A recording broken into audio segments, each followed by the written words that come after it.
네, 안녕하십니까. 더불어민주당의 조호섭 의원입니다. 오늘 기자회견은 도시철도법 개정안을 발의한 의원님들께서 개정안의 내용은 조금씩 차이가 좀 있지만 도시철도 재정난 극복을 위해서 공익서비스 손실 비용을 국가가 지원해야 된다는 공동의 목표를 가지고 있어서 이걸 촉구하는 기자회견을 공동으로 가지게 되었습니다. 여기에 참석하신 의원님들 지금 4분이시고요. 여기에 민홍철 의원님도 발의하신 내용이 있습니다. 여기 참석하신 의원님들 소개해 드리겠습니다. 우리 국민의힘의 국토교통위원회 간사를 맡고 계시는 이헌승 의원님이십니다. 네, 안녕하세요. 예. 그리고 정의당의 이은주 의원님이십니다. 그리고 더불어민주당 예결위 간사를 맡고 계시는 박홍근 의원님이십니다. 예. 기자회견문을 낭독하겠습니다. 예, 도시철도 공익서비스 손실비용 국비 보전을 위한 도시철도법 개정안의 연내 통과와 2021년 본 예산 반영을 촉구합니다. 코로나19가 3차 대유행 양상을 띄우면서 국민의 일상이 무너지고 사회 경제적 어려움이 장기화되고 있습니다.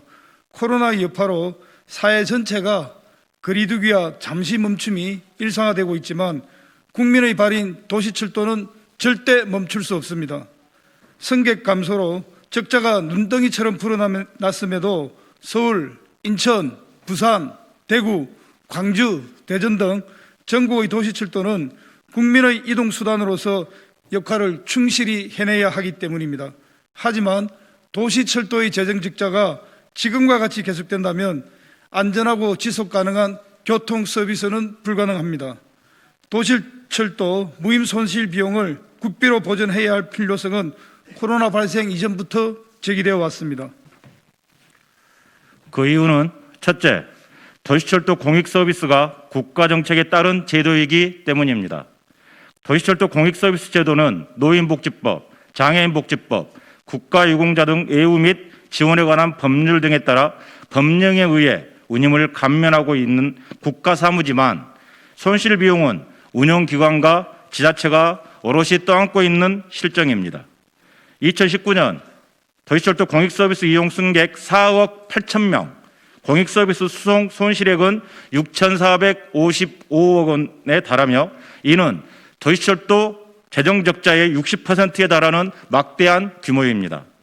1984년부터 30여 년간 시행되어 오면서 발생한 누적 손실액은 22조 원을 넘어서고 있으며 이는 고스란히 운영기관과 지자체의 재정 악화 원인이 되고 있습니다. 둘째, 동일한 법령에 따른 공익서비스를 제공하고 있는 국영철도와의 형평성에 어긋납니다. 정부는 한국철도공사의 연평균 1,200억에 달하는 국영철도 공익서비스 손실금을 보전하고 있습니다. 하지만 도시철도는 단 한 차례도 지원을 못 받으며 만성적인 재정난에 시달리면서도 코로나19에 대응하기 위한 방역체계 구축 등 추가 재정 지출을 감내하고 있는 실정입니다. 끝으로 도시철도의 재정난은 곧 국민의 생명과 안전을 위협할 수 있습니다.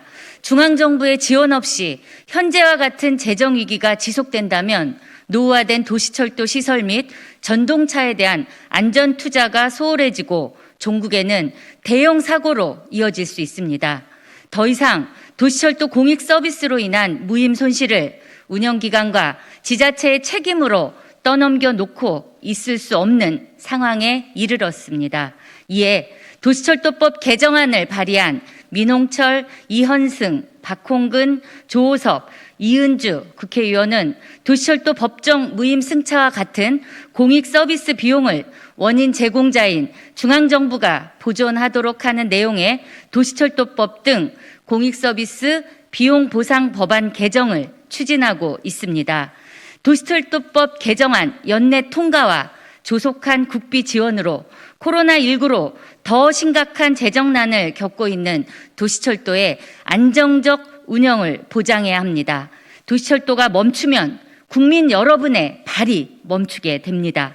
도시철도법이 연내 개정될 수 있도록 국민 여러분의 많은 관심과 지지를 부탁드립니다.